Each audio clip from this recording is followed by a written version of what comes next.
welcome to this webinar on jazz trumpet, specifically really basic beginning blues. My name is Joel Poppin, and I'm going to tell you a little bit of a story because I know that you guys are middle schoolers. My first experience playing jazz was as a 7th grader many years ago, and essentially my band director at the time, he would say, you're going to play a improvised solo in this section of the song. And then he would point at me and I would start to improvise. And then he would point at me to stop. Now, I really liked improvisation because even though I had pretty good technique on the trumpet, I didn't have a ton of range. And so improvisation allowed me to choose the notes that I could play. I really liked that. But my band director never really talked to me about playing the song. It was always, I'm going to point to you at this section in the song and you're going to improvise, and then I'm going to point at you or point to the next person and you're going to stop. So I never really thought and tried to play the song. I just kind of freely improvised, and I had pretty good ears, and I knew what kind of sounds I wanted from the music I'd listened to, so I could get by. For a long time I got by just freely improvising. I think it was good in one way. It helped me develop my ears so that I could play certain notes when I heard certain chords. But I never ever really made the connection that, hey, that chord is happening now. You're going to play these notes. It was totally kind of by guess and by golly. So it wasn't later and much later that I learned how to play this song. So as I've taught this genre called jazz, I've really made an attempt to teach my students that they need to play the song and that we need to start simply. So enough of the talking, let's get to the playing. Take a look at your handout, number 1. It should say Blue Monk on it, and that is the song. And we're going to play Blue Monk. Blue Monk is the melody, and then we're going to talk a little bit about some of the things that make Blue Monk, okay? So I'm going to invite you to play along. I'm going to play the head. We call the melody to a jazz tune the head. Lots of nomenclature, lots of terms. But we're going to play the head, and we're going to play it twice through. And I would like for you to join me on the second time through. 1, 2, 1, 2, 3, 4.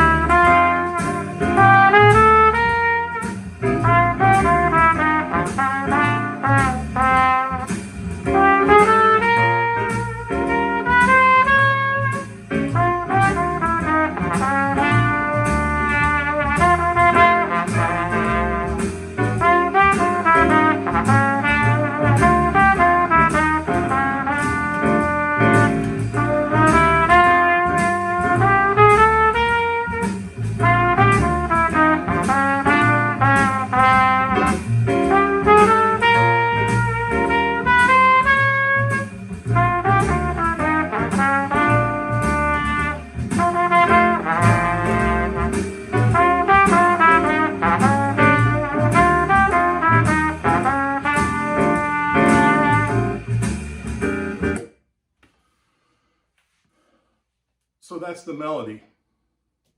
And that melody fits over the form of the tune. So we're going to talk, there's lots of language here, but the form of the tune, the form of the blues, is 12 measures. So if you look now at, well, let's back up. One of the things that I really like about Blue Monk, number 1, it doesn't go very high. Number 2, it uses a lot of chromaticism. And that teaches your brain how to hear that chromaticism as you play it over the chord changes. And it shows that you can use a lot of chromaticism as you solo. And we'll talk about that a little bit later. But only only using that chromaticism when you kind of hear it and know how to use it. So if you look at handout 2, move to handout 2. Now this handout has a ton of information on it. Just take a look at the top. I have the blues form, and if you could have the blue monk sitting beside it, that would probably be help.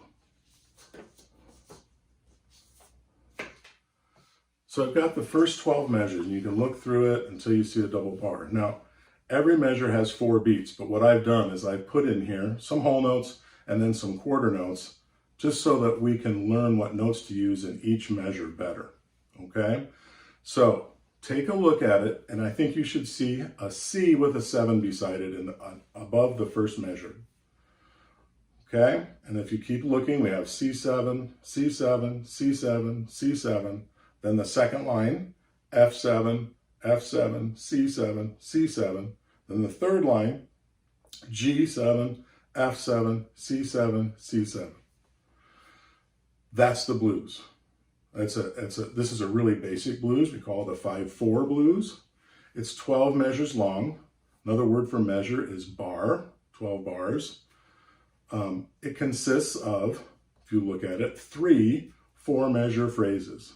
And I've got it laid out on the page that way for you.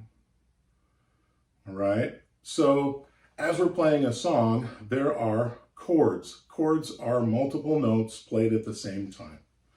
And in our Western harmony, chords have certain attributes. Okay? Now look at the first measure at the top, upper right. You've got C7, and then beside that I've put, you might think it's an I, but it's actually a Roman numeral 1 dash tonic. That's the key that we're in. We're playing, and I know it's kind of confusing, we're playing B-flat blues, but we're trumpets, and so it transposes higher, so our chord is a C7. So that's our key. We're in the key of C for this. It's tonic. Then if you go down to the second line, first measure, you see F7, and this is a Roman numeral 4 dash subdominant. Don't worry about really what that means, but the 4 chord is, we sometimes refer to it as the subdominant. Look at the third line, and you see G7, and there's a V. Well, that's a Roman numeral 5, and I have dash dominant, okay? So the blues is made up of tonic, subdominant, and dominant. There's only 3 chords that make up the blues, but it's the order of those chords that create the blues and the number of measures, okay? So we have our C7, we have our F7, and we have our G7. Now, what I want you to do is play along with me. We're gonna play the blues 3 times through. And I want you to play the name of the chord in each measure as a whole note. So we're gonna play C7 for 4 counts, C for 4 counts, etc. Okay? If you want to let me go through it one time and then join me for the second and third, that would be great. But it's important for you to hear this chord movement. And the name of the chord, C, is the root. That's the root of the chord. So let's start with the roots.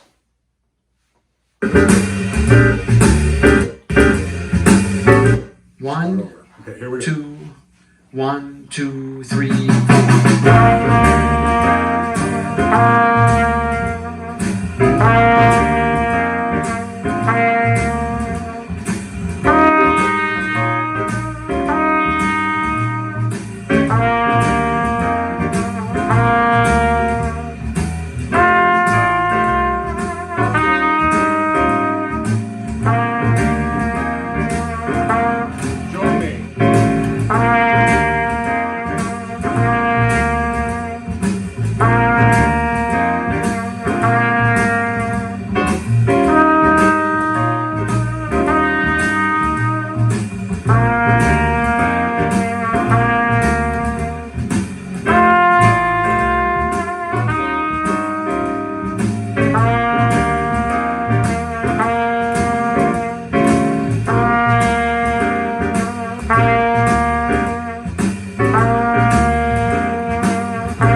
All right, so you may not know it or think it, but you just improvised a couple choruses of blues.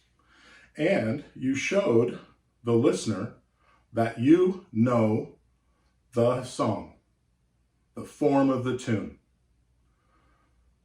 I'm going to continue with my story about my 7th and 8th grade and probably high school experience.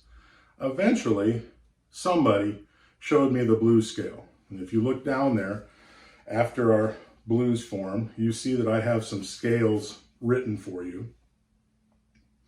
And somebody showed me the minor blues scale, if you look at that. And I started to use that, and it worked. And a lot of teachers will say, hey, let's use this blues scale to get some ideas. And it works over the entire form.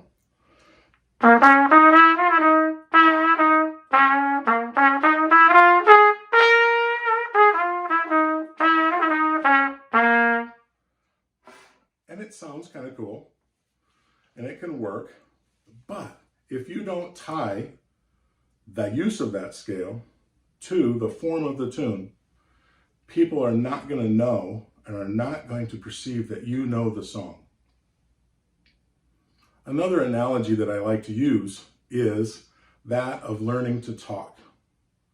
How did you learn to talk as a toddler? Well, you certainly didn't read, which is one of the things that's kind of hard to deal with here. We're kind of looking at notes and reading. The best way to learn to talk is what? To copy what your parents say. And you learned a couple words, right? And you used them all the time until you figured out that water didn't get you food. It got you water, right? Or bottle didn't get you your diaper changed. It got you your bottle. You had to learn how to put the words that you learned in the right place to get what you want. Well, the same thing is true when you're playing jazz. You can, I call it babbling, you can just use that blues scale over the whole form and you can babble. But you're not going to lead the listener through the form. It's just going to be kind of this random, I'm not going to say it's nonsense, it's not. You're using words and you're using notes that are right. But it's better if you can show us that you know what the chord progression is. And the start of that, we just did it, was playing those roots. So, not to get too technical, but each chord has 4 notes in it. And if you look at measure 1 on your handout 2, you see that I have those quarter notes, the dark notes. I have them spelled out. That's the notes in the chord. And I have numbers underneath it, 1, 3, 5, and 7. So those are the chord tones, and those numbers relate to, if we filled in notes in between them, we'd have a scale, 1, 2, 3, 4, 5, 6, 7, 8, right? Do, re, mi, fa, sol, la, te, do. All right, well, we're gonna just use 1, 3, 5, and 7. Those tell us what that chord is, okay? So the next thing to do, and we're not gonna take the time to do it here, otherwise this video would be 2 hours long. We need to be able to spell those chords. If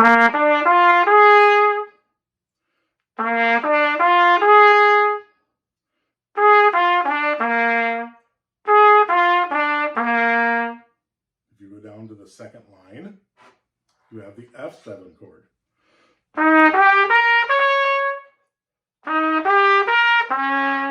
Right, we can play that high note down an octave if you want. If you look at the third line, we have the G7. Put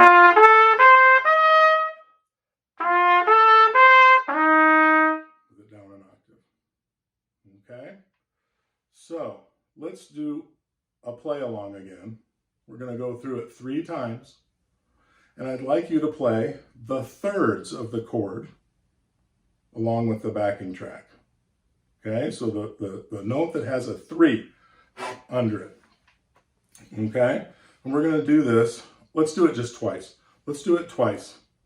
Okay, now what's important to understand is these notes are our friends, right?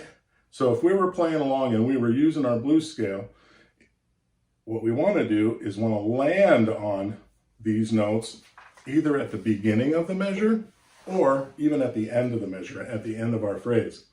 Okay, twice through, and we're going to play the thirds of the chord.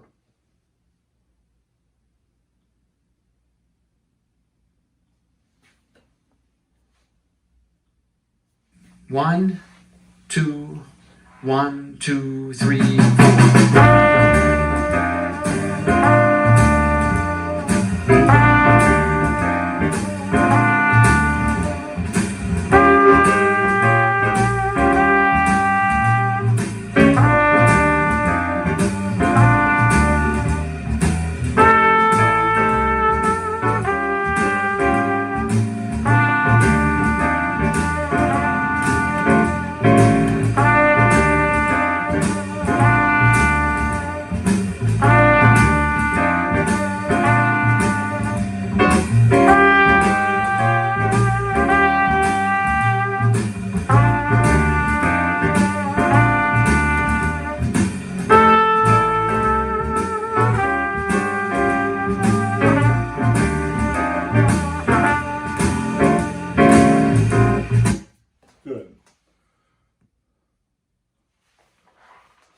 So I believe, and you hopefully have a backing track at home that you can play along with.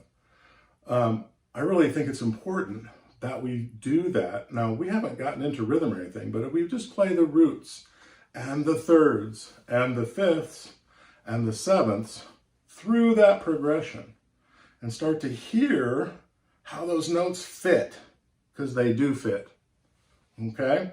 And I'm not going to take the time now to, well, maybe let's try it with the, let's do this.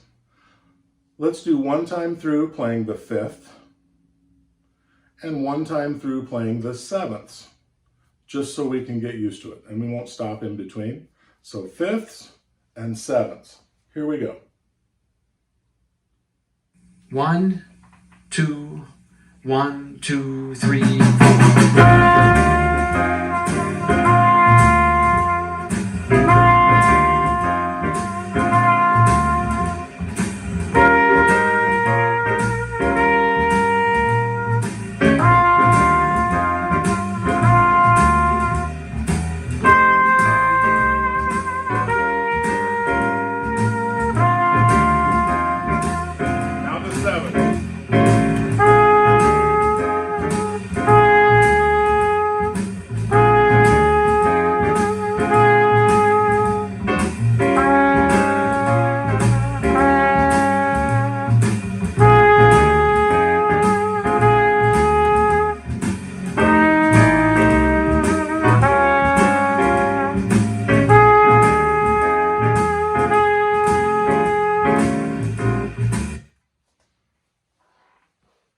Very good. Okay. So remember, when you look at this, you can always rewind back and do it again with me, right? Until you really get your ears attuned to it. What I noticed playing that is that the fifths feel really stable, really right in the chord, at least in this accompaniment. And the sevenths, while that note is there, it's got a little bit of tension. It just almost doesn't feel right, but does feel right, okay? The more you do that, the more you're gonna hear that, okay? And again, start simple, all right? So we've basically established that we have to play the tune, and we start with the roots, and then we add chord tones, but we haven't really, well, we've improvised. Well, I'll tell you what, let's talk about it this way. I think of improvising a solo over chord progressions is sort of like a math problem. I'm just going to come up with a solution that fits, okay? And it takes a while to build the vocabulary. So I think that starting simple, roots, it doesn't have to be anything hugely dramatic, because you're just learning. Play those roots and you can play them in octaves. So I'm going to do this. Let's play. I'm going to play a solo. Okay, I'm going to think soloistically rather than just playing the roots, but I'm just going to only use the roots. So I'm going to start to use some rhythms, right? And I'm going to give an example, okay? And then I'll stop it, and then I'll start it again, and you guys play with me, just a root, what I call a root solo, okay? Now I might use other notes, basically because my fingers just want to wander, but I'm not going to get really, really flashy, okay? This is called a root solo, one time through. 1, 2, 1, 2, 3, 4.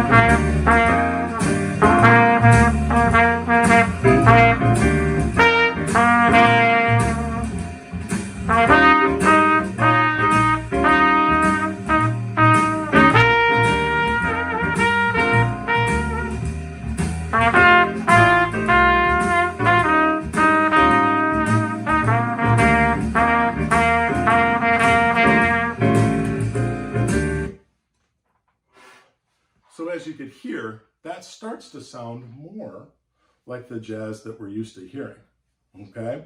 And those rhythms are what I would call ragtime or Louis Armstrong kind of rhythms, okay? And I just really firmly believe that our big band charts, in other words, our jazz band charts, use those rhythms a lot. They use those ragtime and Louis Armstrong rhythms a lot. Did you hear that I just flipped octaves, especially on the C? I don't think I flipped it on the F and the G, but C, boop, beep, beep, boo, doop, and it just gives us a little bit more interest. Okay, I want to go two times through, and you're doing what I call a root solo. In other words, you're going to start to infuse it with rhythm. Okay, here we go. I got it. 1, 2, 1, 2, 3, 4.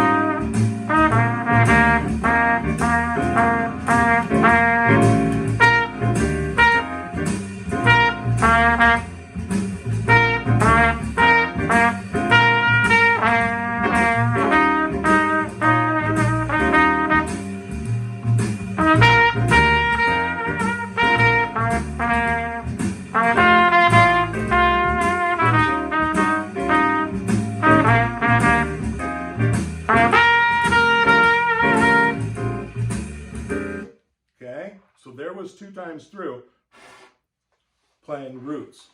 The second time through, and you can run it back to C, I connected the G7 chord to the F7 chord. If you look at the third line of your blues, I played G, and then leading into the F7, I did an F sharp. I went G, G, G, F, F, sharp F, da, da, right? Getting into the F chord. That's kind of an important thing to think about, that chromaticism leading to the next chord. So we could add, and I'm going to give you an example of it, you can add chromaticism either above or below. So a half step above or a half step below those roots, and all of a sudden you start to have some things that propel the music forward and show your listeners that you know what the form of the tune is. In other words, you know the song, and you're starting to solve it by adding a few more notes. So I'm going to go one time through. Listen carefully. I'm going to use chromaticism, and I'm still using roots. 1, 2, 1, 2, 3, 4.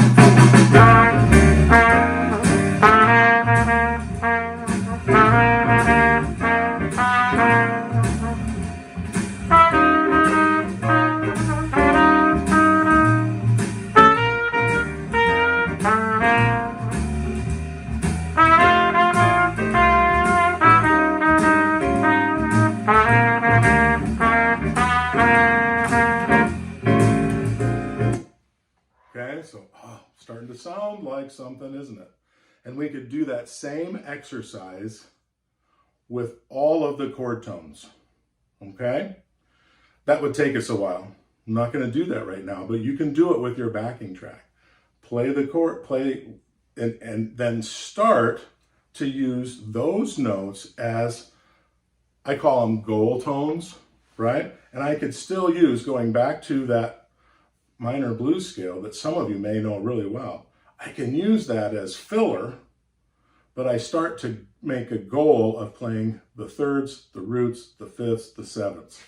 You got to be able to really hear them, because those are your friends. They're your go-to, okay?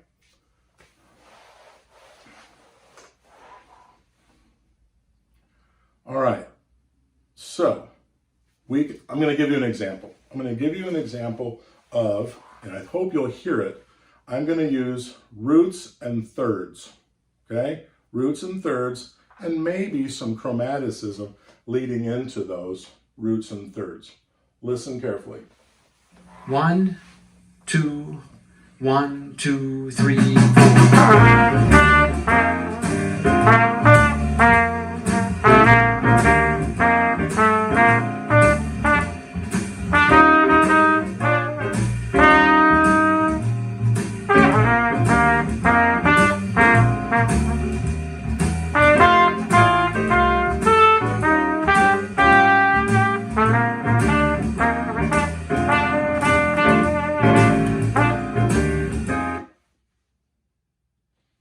Okay, so now all of a sudden the possibilities start to multiply.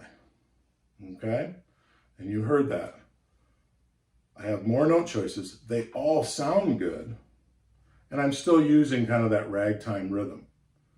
Okay, looking at my time here. All right, okay, so we've got some time. Let's talk about the important notes. And if you've got a pencil, the roots are wonderful, but what you're going to hear later used by your teachers is talking about the guide tones. So the thirds and the sevenths, we call those the guide tones, and they define the chord.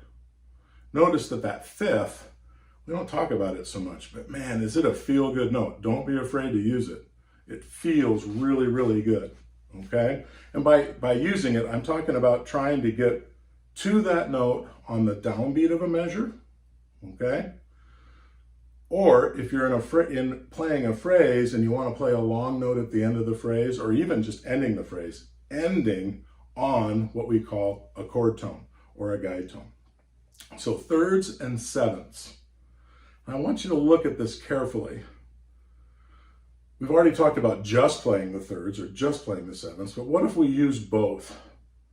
Well, if you look at the last measure of the first line, and you look at the third, and then look at the first measure of the second line, and look at the seventh, what do you notice? They're a half step apart. Wonderful transition. So, kind of the rule of thumb is that if I'm going to go from a third to a new chord, I'm going to go to the seventh of the next chord, and vice versa. So we can start to create this kind of smooth line that happens, right? So you'd have E natural, right? And then you could go back. Okay, look at the seventh. Matt, last measure, first line.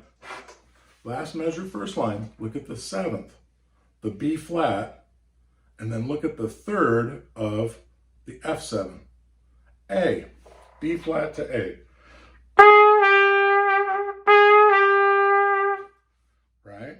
So if we alternate, now if you look at the last line, going from G7 to F7, it doesn't work, does it?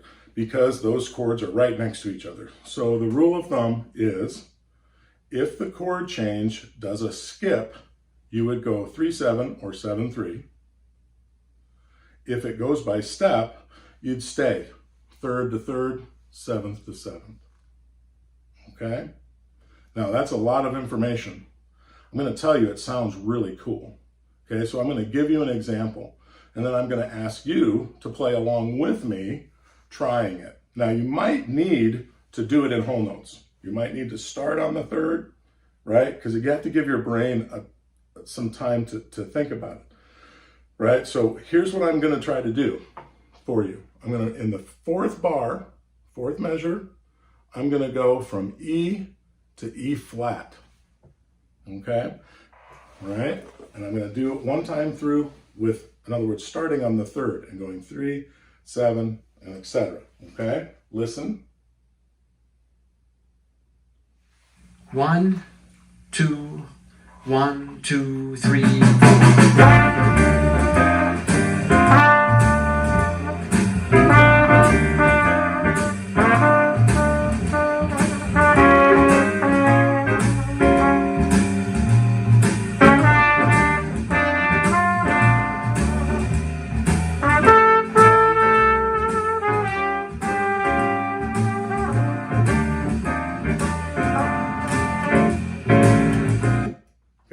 So that worked all the way through. I did make one mistake though, going from our F7 to the C7 the last time. If you notice, I was on the 3rd. What should I have done? I should have gone to the 7th, but I went down to the 3rd of the C7 chord, and it still sounded okay. I mean, in other words, there are no hard, fast rules with this, okay?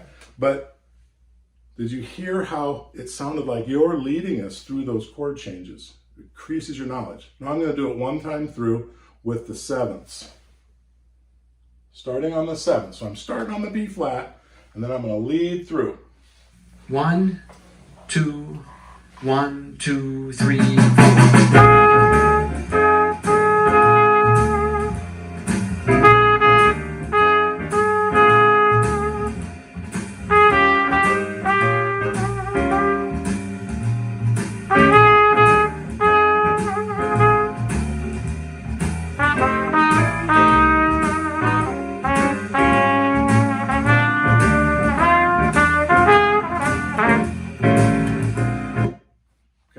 So I did. I went from the 7th to the 3rd, back to the 7th.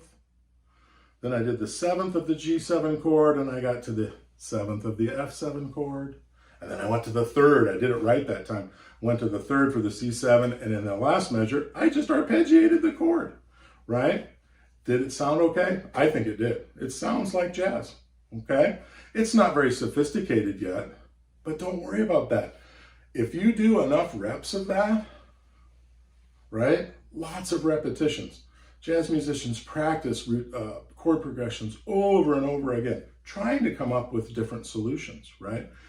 That's going to get into your ear, and you're going to be able to expand on it and add ideas to it, but still staying within the concept of that. Let's do it twice through, okay? You guys pick it. Pick whether you're on the 3rd or whether you're on the 7th. I'm going to do both. One time through on the 7th, one time through on the 3rd. You may not do that. You may not be that way yet. But I want to give you plenty of time to play. Here we go. Start on the 3rd. 1, 2, 1, 2, 3, 4.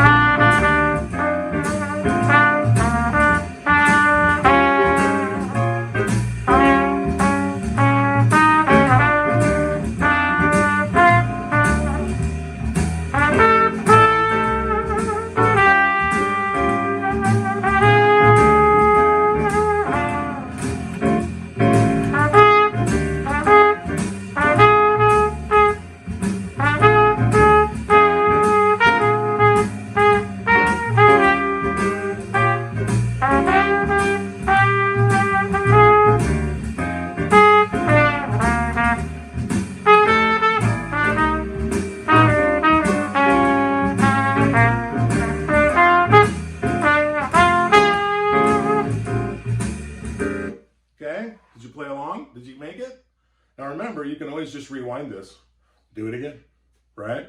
Keep playing, keep playing. I hope that I'm not drowning out the accompaniment too much. I hope. Okay? All right, so you have plenty of material there, right, to play along with. Let's do this. I'm going to play a 2-measure phrase, and then you're going to play a 2-measure phrase. I'm going to play a 2-measure phrase. You're going to play a 2-measure phrase, and we're going to keep track. Okay? Then we're going to switch, and you're going to play 2 measures, and then I'm going to play 2 measures. Now, you can try to copy me. I'm going to stay pretty much within the chord tones, right? Using roots, thirds, sevenths, and some fifths. You can try to copy me if you want. We call that call and response. But realistically, call, you can respond anything you want. We're just going to kind of trade 2s, okay? Let's go through it twice. Play along. I'm going to do the first call, and the second time you're going to do the call, okay? Here we go.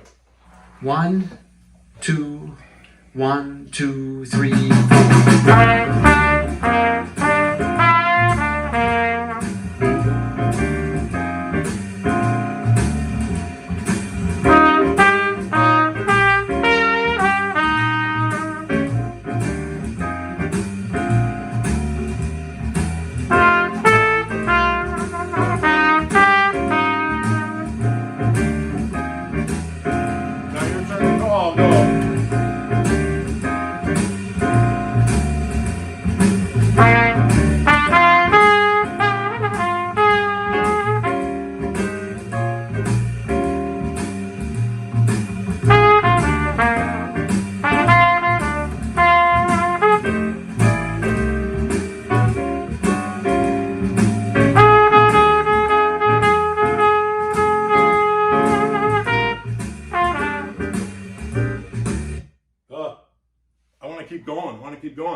I want to start to keep adding stuff in.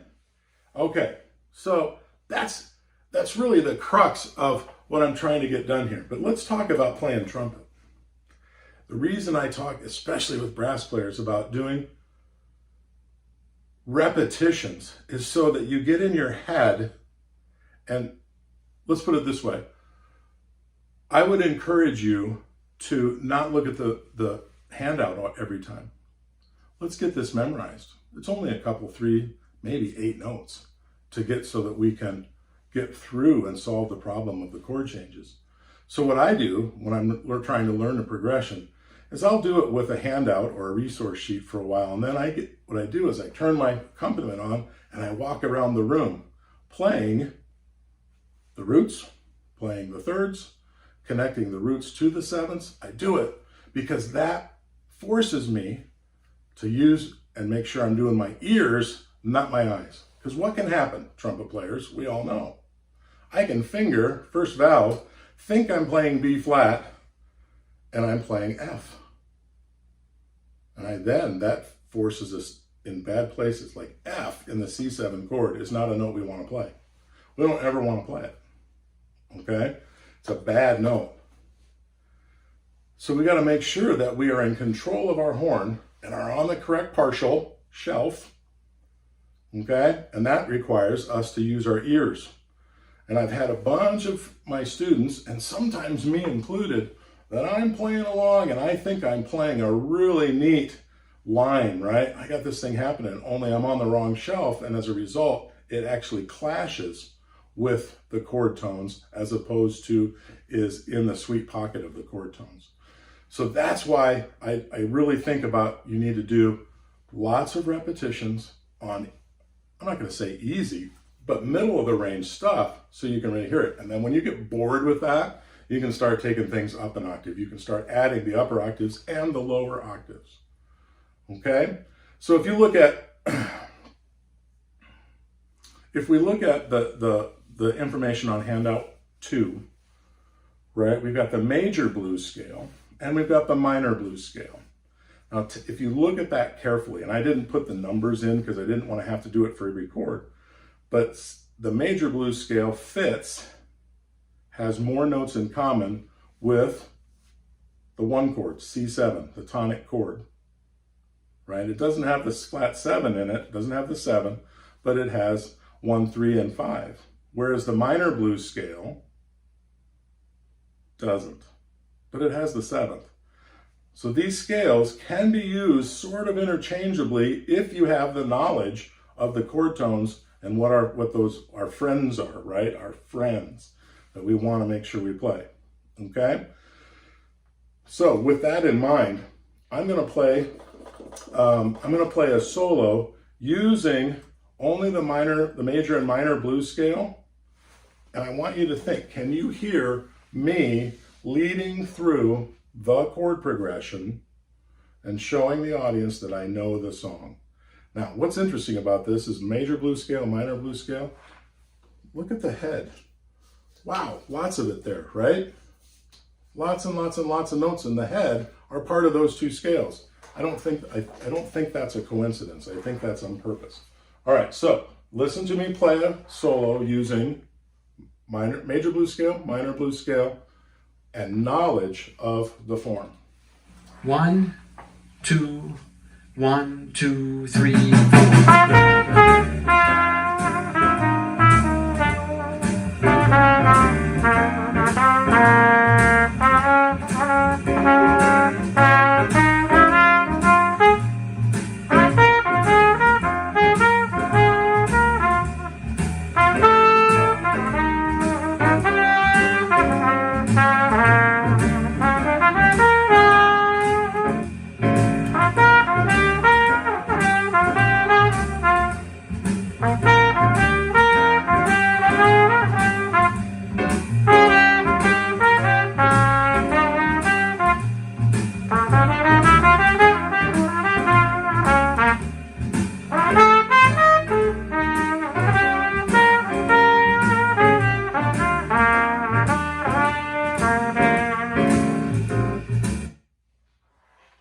So that was kind of fun.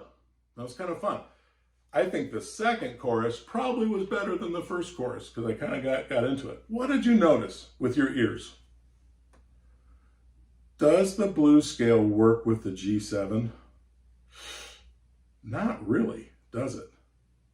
There's not enough common notes there. So you have to make sure that that dominant chord, that you're playing that in the right place. If you'll do that, like example, if I'm listening to you, if I hear you get to the F7 chord, right, and play those sweet notes, the A and the E flat during that chord, and if I hear you play the G7 chord, and you play blues scale all the rest of the time, I'm going to be like, you got it, right? You're telling me that you know what's what. But if you just babble, right, it doesn't work. Okay, so this brings us to, we're at about 43 here, and we got to get done. Trumpets.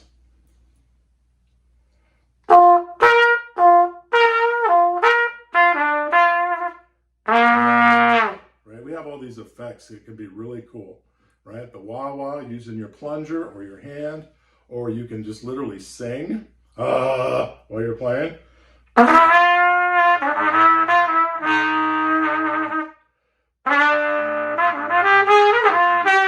So we can add that stuff in.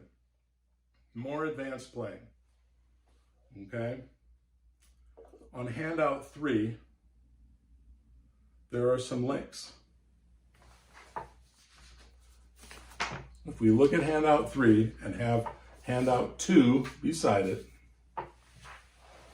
okay? If you look, the top of it is turnarounds. And in parentheses it says, play over the final 2 measures of the B-flat blues. Okay?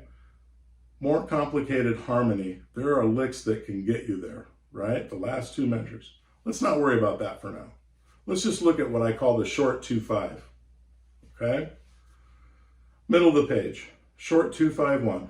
Play and measure 4 of the B-flat blues. So what do you notice about that?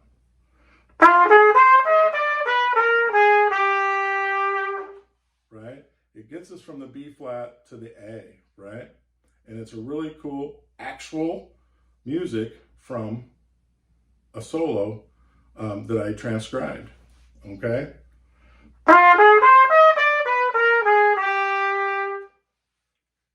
And then And if you look, so those, I think that's the important thing. That goes in the fourth measure. And you can just actually cut and paste it, right? Remember, we talked about how we learn language. We copied people and we started to use things in context. We were not able as young toddlers to be creative, right? And communicate. We needed to copy. That's what this is. And it's very, very effective. And then the bottom of the page, the long 2-5, and it says, put in parentheses, there are play over measures 9 through 10 of the B flat blues. Okay, so that's the G7, F7 sound in it.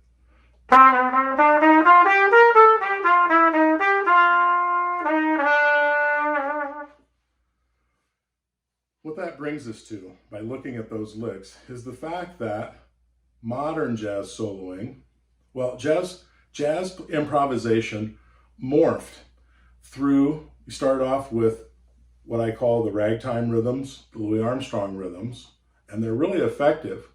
But as we move through time, 40s, 50s, 60s, and 70s, players started to use scales, right? They had more technique, and that's what this is starting to accomplish. So jazz moved from a ragtime rhythm to an eighth note based style. So you have to know your scales, and you have to know where, you have to have enough facility to be able to play those scales. So back on handout 2, you've got the major and minor blues scales. I've written there the major pentatonic, right? And then the major pentatonic with the added 7. So what we're doing is if you look, we just keep adding notes. And then down at the bottom, the bebop scale, we just keep adding notes. Now all of a sudden we got a 9-note scale, right? So that's where you start with you getting your ears set, and then you start to add more and more complexity. And as you listen, you'll hear that. Charlie Parker, Dizzy Gillespie, Clifford Brown, Freddie Hubbard. Those are the people that I emulated. Miles Davis, and especially in his early years, to start to play with eighth notes, okay? And one of the things I think it's important to talk about in regards to style, and we're going along here a little bit, but it'll be all right, is that when you're soloing and playing eighth notes, they aren't hard swung like you would in your big band charts. It's almost straight when you play eighth notes. So here's what I'm going to do to end this thing.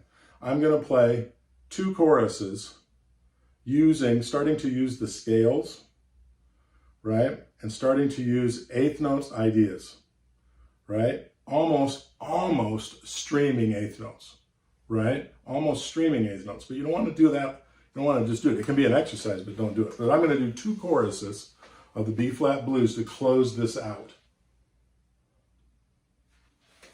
1, 2, 1, 2, 3, 4.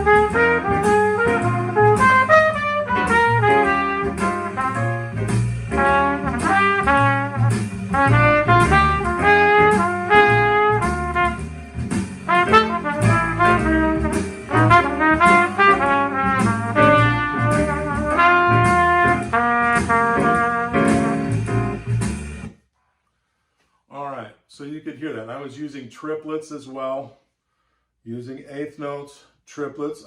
Did you hear me connect with the short 2-5 on the second chorus? Used a lot of the chord tones, right? I did some 3 to 7. I did all the stuff we talked about and put it all into one thing.